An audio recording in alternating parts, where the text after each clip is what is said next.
All right, how do you talk about China, or at least how do you talk about commodities without China, without coronavirus? All three of them begin with a C, coincidentally enough.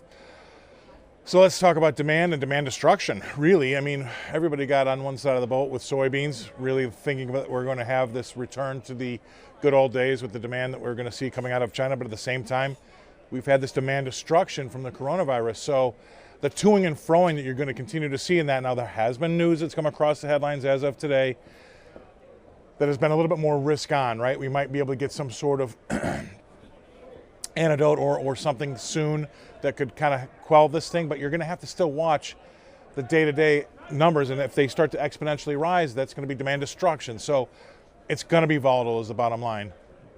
The base demand that's coming out of China versus the demand destruction that's going to be there if we do see this coronavirus really start to take hold. I also, well, personally, I think that that's not going to change, right? We're going to see this pretty much all year long. And again, that trade psychology comes into play.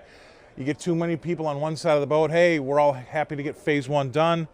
But at the same time, you've got something that could happen, and it's not quite a black swan yet. And I think that's really important to put things in perspective, right? So I'll throw some numbers. I'll try not to make everybody's eyes glaze over, but every year in the U.S. alone, we have 30 to 45 million cases of the flu, right?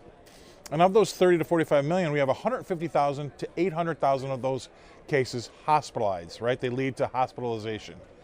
And unfortunately, of the 150,000 to 800,000, we lose between, say, 12,000 and 60,000 on an annual basis every year. I think it's up to around 8,000 this year, deaths from the flu.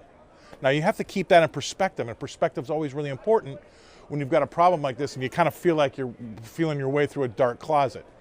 That's something that you're going to have to really keep an eye on. So that's going to put things in perspective so you can trade these things, especially with the soybeans.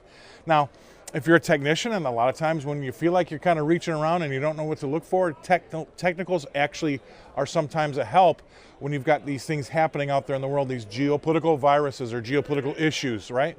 And so let's kind of take a look at the way that soybeans are trading. They're trading kind of heavy. And I think that if you have to look in March beans, we're really kind of looking at, say, 882, maybe then 872, and then 865 are the levels I think you're going to see those technicians look at in the short term here to kind of try to get a feel for places that maybe the longs would kind of want to dip their toe in the water and get on board. Or if you're a weak long and you want to get out, that might be a place where you might just start to see the volumes pick up.